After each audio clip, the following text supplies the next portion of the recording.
¿Cómo estamos, raza? ¿Qué dicen? ¿Qué dicen? Buenas.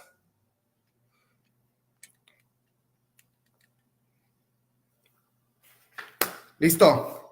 ¿Cómo estamos, raza? Aquí Cristian con K. Pues el día de hoy, como lo platicamos ahí, se hizo la encuesta y entre el tema de leyes y el tema de economía y cómo funciona cada uno de estos sistemas, pues básicamente quedamos en que vamos a hoy a explicar cómo funciona la economía y por qué se crea la economía, ¿no? Y sobre todo, por qué es importante entender lo que sucede a nivel económico y todas estas noticias de las que dicen, no, pues es que la bolsa se va a caer y que la inflación y las tasas de interés, etcétera, pues eso es muy importante nosotros poder entender hasta qué punto realmente nos impacta, ¿no? También porque usualmente sale el debate de que no solamente es tema de las tasas de interés, sino de que vamos a atraer o no inversión extranjera y que si López Obrador hace algo, ya se van a ir todas las personas que están invirtiendo en México y realmente de qué tanto sirve que otras personas en otras partes del mundo vengan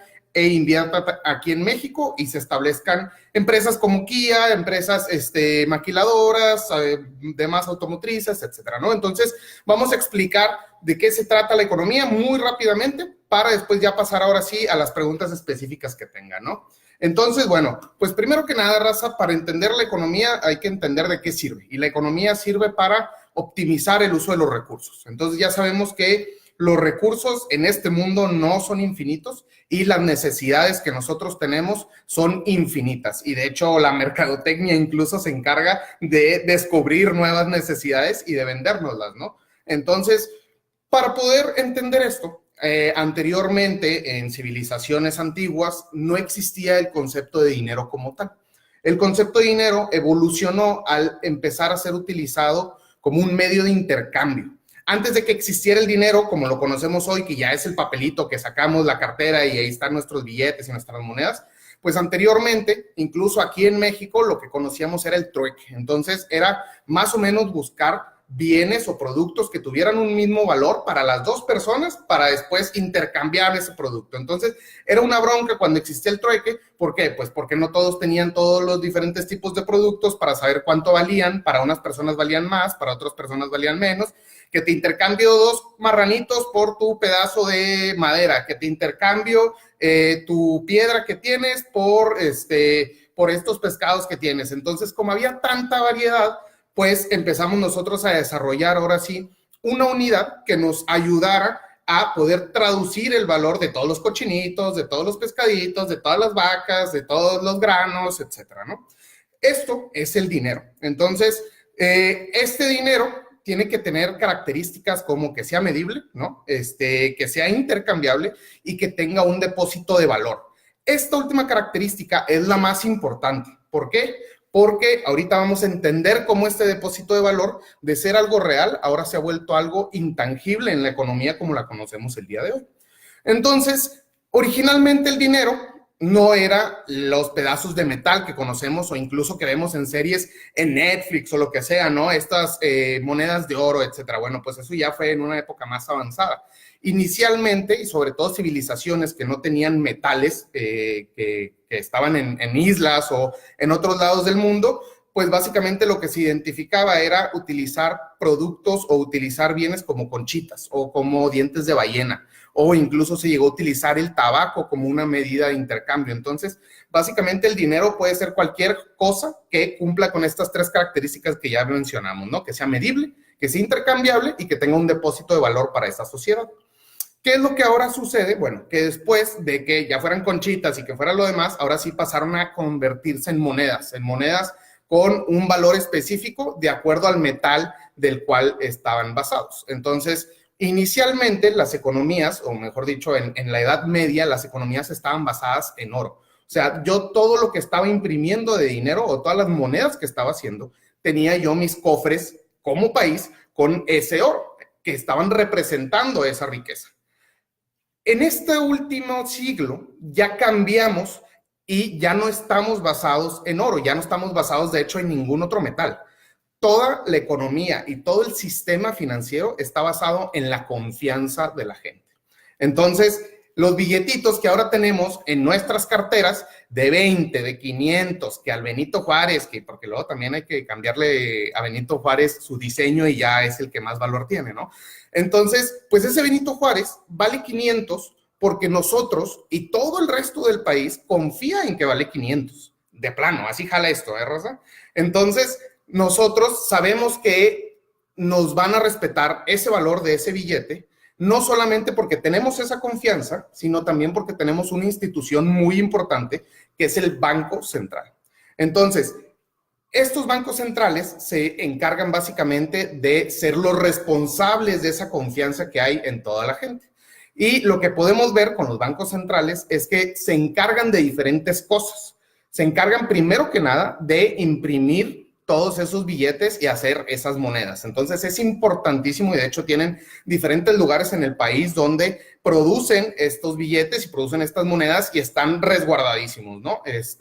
Obviamente, pues todo esto, incluso hasta salen las películas de acción y Fast and Furious, ¿no? Que quieren robar las placas de los dólares, etcétera. Todo esto es real, así es como se imprime el dinero. Pero aquí algo muy importante que tenemos que entender es que el dinero termina sirviendo como un producto más en la economía, ¿ok? ¿Esto qué significa? Que si nosotros, o el Banco Central, mejor dicho, empieza a imprimir más dinero, por el hecho de imprimirlo, no es que esté creando más riqueza y no es que esté diciendo, bueno, en vez de tener 400 millones de pesos, ahora imprimí otros 400 millones de pesos y ya tengo 800 millones. Pues sí, en esa unidad sí tienes esos 800 millones, pero lo que sucede es que estás poniendo más dinero en el mercado. Y tú cuando pones cualquier producto en el mercado, va a bajar su precio, ¿no? ¿Cómo lo podemos entender esto? Pues muy fácil, ¿no? O sea, es como si vamos al estadio, ¿no? Cuando vamos al Azteca, el Azteca tiene muchos lugares y no tiene tanta demanda. Entonces, podemos ir al Azteca y podemos comprar boletos por 50, por 80, por 100 pesos. Y sale baratísimo. ¿Por qué? Porque la gente no es algo que esté comprando. Pero si queremos ir de igual manera al Azteca en una final de liga, pues como la demanda es mucho más, va a haber menos boletos en el mercado. Y eso es lo que va a hacer que aumente su precio. ¿Por qué? Porque la gente lo quiere más. Lo mismo sucede con todos los productos en todo el mercado. O sea, si la leche sube de precio es porque la gente está comprando más leche o también porque salen más costosos esa producción de leche, ¿no? Entonces, pues es lo mismo, o sea, si cualquier cosa que ustedes quieran vender, conforme se empieza a regular con el mercado y empieza a funcionar ese producto con su precio en el mercado, se empieza ahora sí a ajustar con la oferta y la demanda. Esto es la gran ciencia o la gran regla, la ley de la mano invisible, que el mercado supuestamente se autorregula, ¿ok? Entonces, bueno, ya que nos fuimos en esos temas, básicamente lo que tiene que hacer el Banco Central es regular que el dinero no baje de precio, o sea, que el valor del dinero no se vaya para abajo. Y para evitar esto, lo que hace el Banco Central es simplemente meter o quitar dinero que hay en el mercado. Esto lo puede hacer a través de los diferentes bonos que hay, ¿no? Entonces, cuando ustedes compran CETES, Banco Central lo que está diciendo es pásame tu dinero y yo te doy estos papelitos por los cuales después te lo voy a cambiar por más dinero de acuerdo a la tasa de interés, ¿ok? Entonces, yo sé que está medio técnico esto, pero pues es que así es como funciona y tenemos que entender que todo esto está basado en la confianza. O sea, nosotros le estamos dando estos papelitos a Banco de México para que Banco de México después nos dé otros papelitos por los cuales nos dice que después nos va a dar más papelitos de los que nos habían dado anteriormente. Ahora, todo esto es muy importante porque Banco de México es el responsable de mantener una inflación a la baja. Supuestamente es de 3% o menos, ¿no? Recordemos que la inflación es básicamente el aumento de los precios que hay en el mercado. La inflación se sigue a través de una canasta básica. Entonces, el gobierno dice, ¿saben qué? Estos productos son los que necesita un mexicano para sobrevivir en un mes, ¿no? Entonces dicen, no, bueno, pues van a comer tanta carne, va a comer tanto pescado, van a comer tanto pollo, van a comer tanto huevo, leche, van a usar tanta gasolina, van a gastar tanto dinero en el metro, etcétera. Todo eso lo juntan y hacen la canasta básica. De hecho, López Obrador acaba de cambiar la canasta básica y le agregó 17 productos más. Entonces, ahora nuestra canasta básica alimentaria consta de alrededor de 40 productos más o menos. ¿Por qué es importante esto? Porque la inflación se mide simplemente con dar seguimiento a cómo están cambiando los precios de esos productos. Tenemos muchas herramientas en Internet y de hecho hay una herramienta que sigue todos los productos, todos los precios de todos los productos en el país. Entonces te dice cuál es el precio en el mercado de abastos, cuál es el precio en el Soriana, cuál es el precio en el Oxxo, cuál es el precio en donde gusten y manden. Puedes comparar cuánto cuesta un mango en diferentes lugares, ¿no? Entonces, esto es muy importante para poder entender que de acuerdo a esos cambios dicen, ah, no, pues hubo 3%, ah, no, pues hubo 7%, ¿no? Entonces, es importante mantener a raya la inflación. ¿Por qué? Porque entonces lo que sucede es que empiezan a aumentar los precios, pero los salarios no aumentan al mismo nivel, raza. Entonces, esto lo hemos ido viviendo durante los últimos 10 años. La herramienta la podemos encontrar en la Secretaría de Economía. Les voy a poner un comentario al final de este live, donde ahí viene la herramienta con todos los precios, ¿no? La Secretaría de Economía, así como la Zagarpa, son los que manejan todos estos indicadores de precios y les dan seguimiento. Y luego la INEGI absorbe estos precios y dice, ah, bueno, hubo tanto porcentaje de cambio a nivel mensual, a nivel quincenal, etc. Entonces, es muy importante mantener la inflación a la baja porque los salarios no están subiendo al mismo nivel. Y esto nosotros, nuestra generación sobre todo, vive día a día con mucho menor ingreso y poder adquisitivo de lo que vivían nuestros papás y de lo que vivían nuestros abuelos, ¿no? O sea, esto nosotros lo podemos ver. Nosotros podemos ver cómo con un buen ingreso ya no es posible comprar una casa como generaciones anteriores sí podían hacerlo. Entonces, esto justamente es importantísimo analizarlo porque impacta en la vida de todos y muchas veces nos sentamos a decir, ¿y cómo esto realmente es que me afecta? Entonces, la canasta básica también nos sirve para conocer cuál es el dinero mínimo que necesita una persona al mes para sobrevivir. Esto es muy importante porque hay propuestas nuevas que están saliendo donde justamente analizan que se puede combatir directamente la pobreza extrema apoyando a la gente que gana menos de esta cantidad de dinero. En México, la canasta básica al mes de marzo, o sea, al mes anterior, fue de 1,590 pesos por persona. O sea, imagínense un padre de familia que tiene que alimentar 3 bocas más la suya. Allá nos estamos yendo, raza, a 6,300 pesos más o menos, si no es que más. Y pues esta cantidad de dinero no es que la gane el trabajador promedio en México, ¿no? Entonces, por eso es muy importante analizar cómo cambian todos los precios y por qué tenemos el nivel de pobreza que tenemos, ¿no? ¿Por qué? Porque al fin y al cabo el dinero y el valor del dinero está igual, depositado en la confianza de que nosotros decimos, ah, si te doy 6,000 pesos, todo el mundo va a saber que son 6,000 pesos porque estamos confiando en este sistema. Entonces, algo muy importante también que hay que entender es que así como tenemos todo esto que es el mercado, así digamos, el análisis de lo que es el dinero y cómo afecta en la pobreza, también el mismo gobierno al jugar con esta confianza puede adquirir deuda soberana y es básicamente decir el gobierno a sí mismo, oye, ¿sabes qué? Pues me falta lana y pues ya no tengo para los programas sociales, entonces pues mágicamente, ¿qué les parece si vamos a aumentar la deuda? Entonces ya todos, porque no es solamente que el gobierno se deba a sí mismo, sino que todo esto lo hace con nuestros impuestos. Entonces dicen, ah, bueno, pues ¿saben qué? Ahora nos vamos a deber todo, 10,000 millones de pesos extra, ¿no? Ah, bueno, ¿sabes qué dice Coahuila? Ah, pues es que yo también quiero hacer más programas sociales y quiero darle más dinero a la gente, pues en vez de meter dinero, porque no está en sus facultades como Coahuila de inventar el dinero, de crear dinero, entonces lo que hacen es, voy a adquirir deuda. Y es como decir, bueno, yo ya me debo más lana, entonces ya tengo esta lana para repartir. ¿Qué es lo que ha sucedido? Que las finanzas estatales están en el caño por lo mismo. Porque empezaron a adquirir deuda como si se lo regalaran y entonces ahorita el valor crediticio que tienen es malísimo y nadie le quiere meter dinero a esos gobiernos porque saben que los gobiernos no van a pagar. ¿Por qué? Porque simplemente están adquiriendo deuda sin responsabilidad de pago, ¿no? Entonces, así es como funciona también la misma deuda soberana.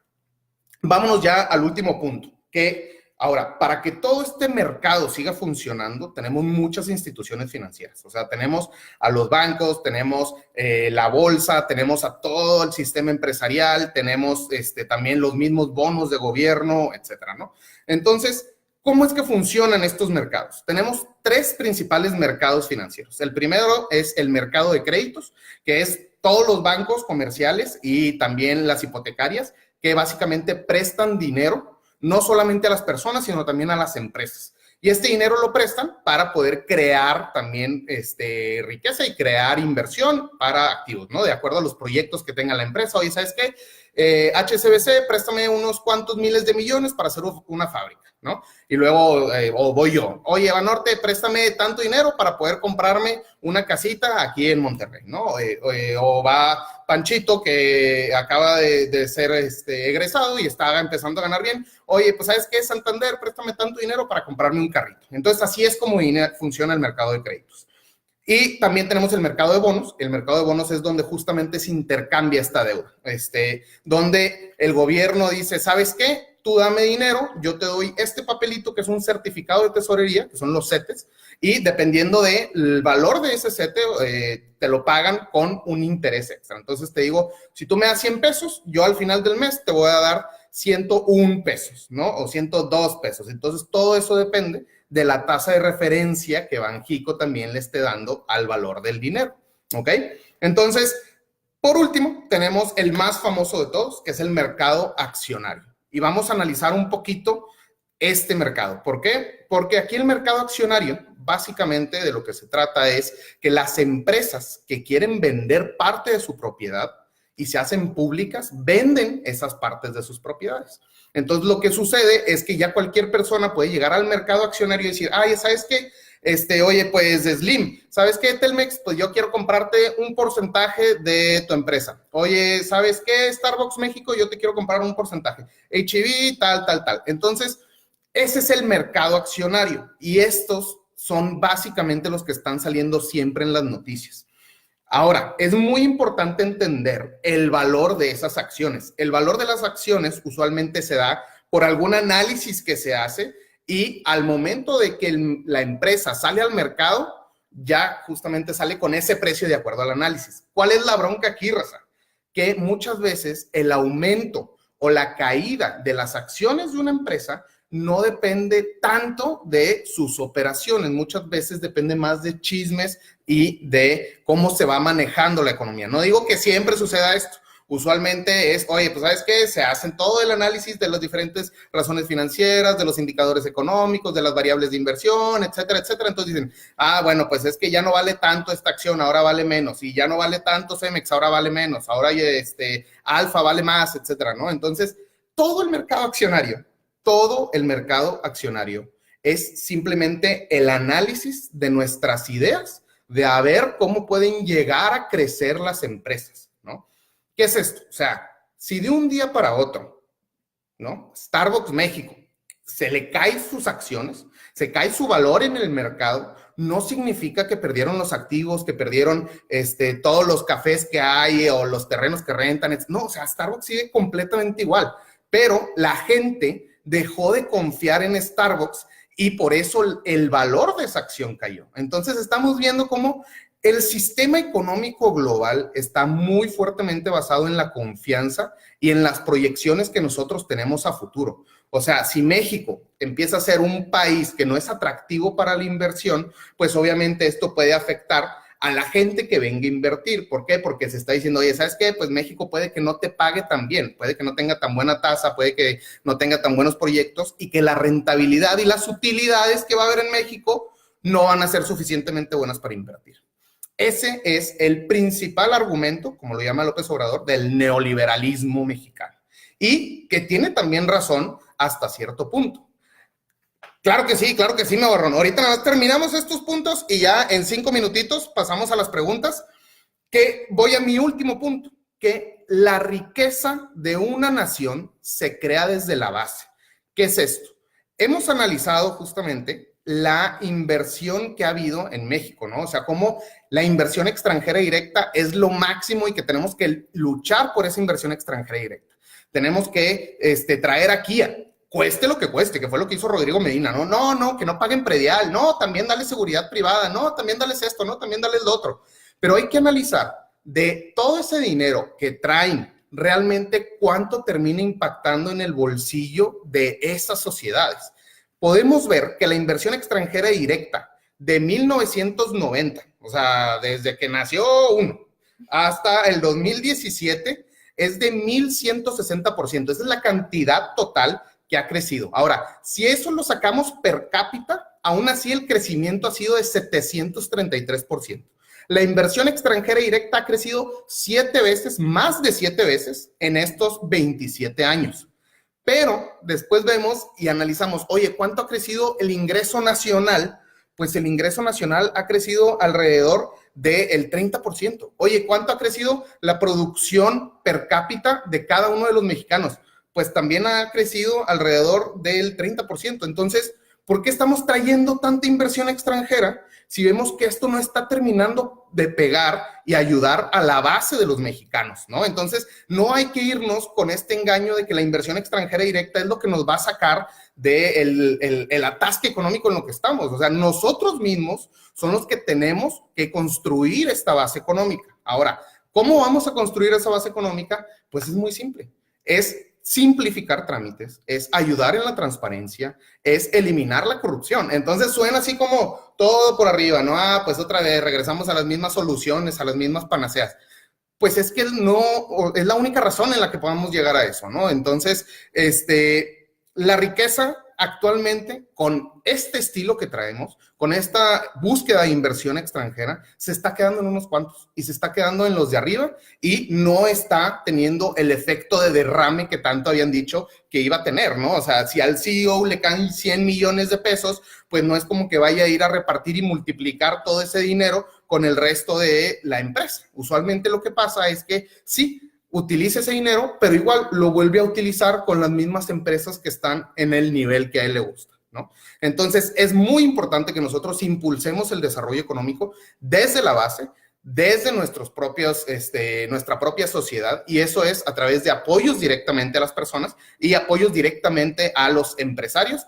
Pero de nada sirve estar dando dinero si no arreglamos cómo se sacan los trámites, si no arreglamos cómo se piden los permisos de alcohol, si no arreglamos los permisos de uso de suelo, etcétera, etcétera. Y todo esto y mucho de esto está a nivel municipal y lo podemos ver hasta con los puesteros. O sea, los puesteros también podrían ayudar a la economía de México, pero ¿cuál es el problema? Que todo esto también se pierde en el mercado informal y en el mercado negro, ¿no? Entonces, pues muchas gracias, raza, por sintonizarnos. Vámonos a algunas preguntas que tengan. Acerca de la economía, de cómo esto impacta, ¿no? Entonces ya estuvimos platicando de diferentes consecuencias que puede llegar a tener la economía. No sé, raza, si tengan algunas dudas, ahí estaba viendo que Barrón tenía unas dudas, Mendiola, no sé quién más, gente, si tengan más dudas. Como vimos, bueno, pues básicamente la economía, los que van sintonizándose, pues regrésense al inicio para verlo. Ahí tenemos una pregunta, ¿qué pasa con la deuda externa y cómo se la cobran al país?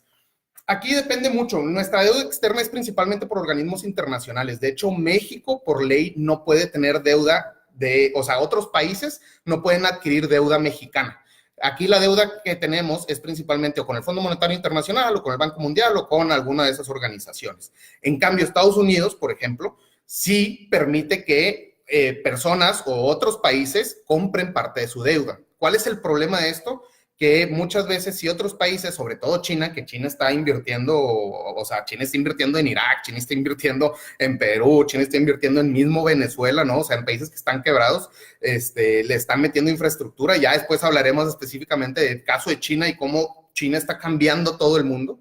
Entonces, la misma deuda externa es dinero que se nos prestó por parte de estos organismos internacionales y que hay que irles pagando, ¿no? Entonces, muchas veces esa es la deuda externa, pero también tenemos deuda soberana, que esa es la que también hay que cuidar, que es cuando nosotros mismos nos debemos a nosotros, ¿no? Entonces, de hecho, en deuda soberana, Estados Unidos y Japón son los peores países que hay en el mundo. ¿Cuál es la bronca? Y que también aquí, digamos, entran otros actores. Tenemos a Estados Unidos que tiene una enorme deuda, pero nadie le dice a Estados Unidos, vato, arregla tu deuda porque si no va a tronar todo esto. Como está muy fuertemente basada toda la economía internacional en el dólar, si nos vamos a decir que Estados Unidos no vale, pues esto nos va a empezar a pegar a todos, ¿no? Pregunta también Barrón, a ver, ¿las acciones de Starbucks sí bajan? No bajan también el valor de sus activos porque se supone que todos los activos generan las acciones, me di a entender. Sí, claro que sí, estimado. Baja en el ideal de que está bajando, ¿no? O sea, este es mi punto, que tenemos que dividir muy bien lo que sucede en este mundo de las ideas de finanzas, ¿no? Donde yo le estoy diciendo al mercado, oye, ¿sabes qué? Pues imagínense que Starbucks tuvo un problema mercadológico y no le salió y toda la raza le está tirando, ¿no? Así como, por ejemplo, con Hawkers, que Hawkers sacó algún tuit alguna vez y que Checo Pérez retiró su patrocinio, etcétera. Eso les pega en bolsa, ¿no? Pero eso no es que esté quitándole valor a sus activos como tal, sino que los activos siguen valiendo igual. O sea, si yo voy al Starbucks y oye, ¿sabes qué, Starbucks? Pues, no sé, le robo la máquina que hace cafés y yo voy y la vendo por fuera, pues tiene el mismo valor que si lo tuviera Starbucks todavía, ¿sí me explico? Entonces, las acciones, el mercado accionario, es el valor de esa empresa en bolsa, se basa más en qué proyectos tiene, la proyección y el valor de la empresa como tal, qué tan rentable es y qué tantas utilidades da.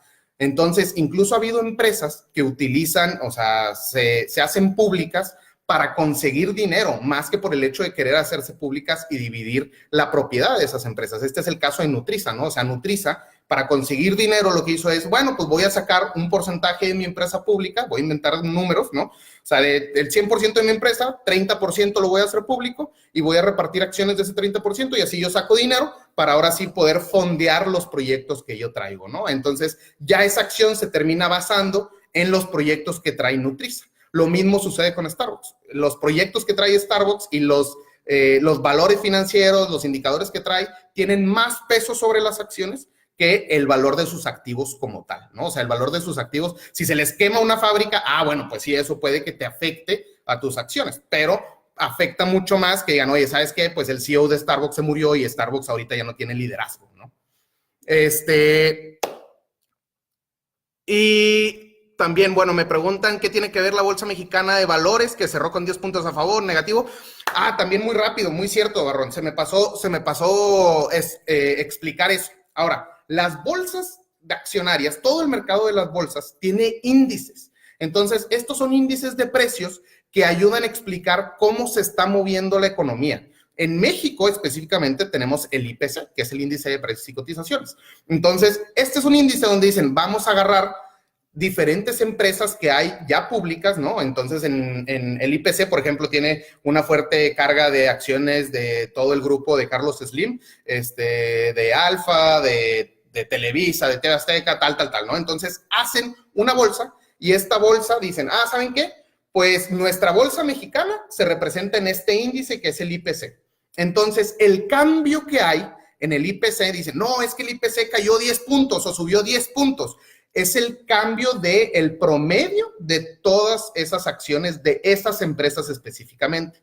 Por eso en Estados Unidos no solamente hay un índice. En Estados Unidos tenemos, por ejemplo, el Dow Jones, que es el índice industrial, tenemos Standard & Poor's, perdón, esa es calificadora, tenemos el Nasdaq, que es el índice tecnológico. Entonces, estos índices dicen, pues el Nasdaq básicamente dice, oye, pues si Apple empieza a subir en el mercado, el Nasdaq empieza también a reconocer ese aumento en su valor accionario, ¿no? Entonces, hay muchos diferentes índices.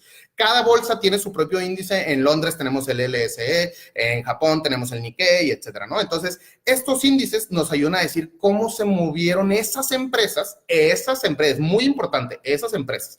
Pero, o sea, esas empresas son nuestra referencia de toda la economía de ese país. Entonces, ¿cómo se movió Japón?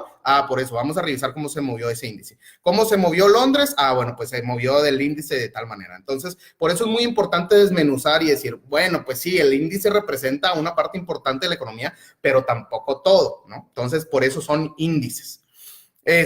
No sé si tengan alguna otra duda, raza. Pues llegamos ya a los 30 minutos. Muchas gracias por sintonizarnos. Los que van apenas sintonizándose, en México solo está la última, de Barrón. Sí, bueno, acaba de salir la nueva bolsa. Tenemos ya 2 bolsas de valores.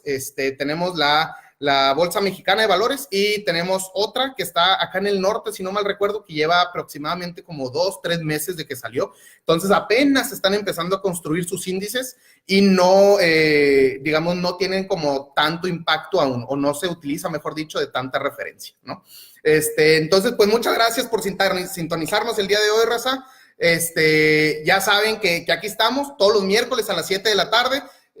Si les gustó esta pequeña clase de economía, de macroeconomía, cómo funciona, que todo está basado en confianza, qué es el dinero, etcétera, compártanlo, raza. O sea, al fin y al cabo, estamos aquí para explicar las cosas, para que nosotros podamos entender mejor qué sucede y que podamos tomar mejores decisiones. Entonces, les subo ahorita el link con la herramienta de los promedios de precios para que ustedes puedan checar, y pueden checar mercado de abastos de Tabasco. Y ahí va a decir, el mercado de Villahermosa está en promedio tal, y en canal, en peso muerto, etcétera, ¿no? Entonces, ahorita también se lo subo. Y pues muchas gracias por sintonizar, raza, y aquí seguimos en contacto. Cualquier cosa, ya saben, ahí está la página y aquí está el Instagram. ¡Ánimo!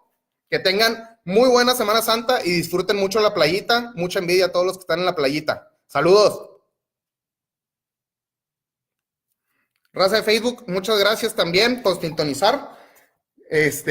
Aquí nos estamos viendo y pues si les gustó el video, compártanlo, ¿no? ¡Ánimo! ¡Sobre, raza!